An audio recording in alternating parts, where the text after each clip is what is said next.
Are you visiting the United States on a tourist visa and you want to know how long it's going to be until you can come back using your visa?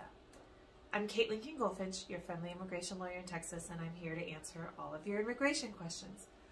The answer to this question is not a clear, bright line rule. There isn't a law or regulation or policy that says if you've been in the U.S. for 100 days, you have to be out of the U.S. for 100 days. The general rule of thumb is that when you have a 10-year tourist visa that gives you entrances up to 6 months at a time, that you obviously should not be residing in the U.S. using that visa. And so the general rule of thumb is that you need to be spending, for sure, more time outside of the U.S. than you are spending inside of the U.S. I can tell you from my 15 years of practice, seeing lots of people come in and out on their tourist visas, that the shorter the time is in the U.S., the better off you'll be.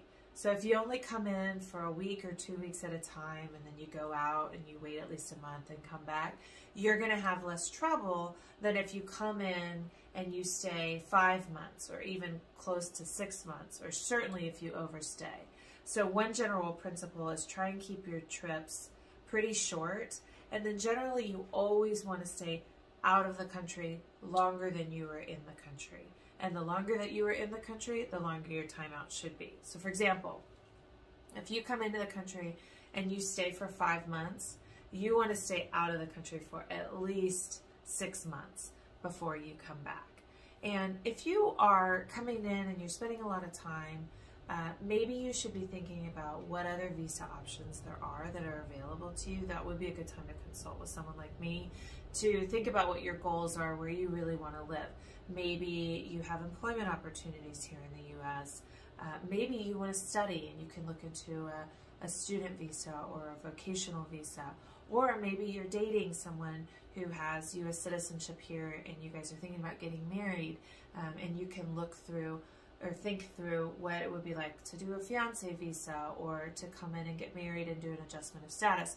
But it's really critical to have all the information as you're making these plans, because you don't want to violate your visa. And so for example, if you come in on a temporary visa with the intention to reside permanently, you could be violating your visa. So you want to really think through the timing of your plans and what you're carrying with you across the border, because Border Patrol or CBP in the airport will be able to check your bags, your phone, your laptop, all your documents, and if they see something indicating that you have the intention of residing in the U.S. or working in the U.S. on a tourist visa, they could block your entry. And when they do that, they issue a type of deportation they can, called an expedited removal.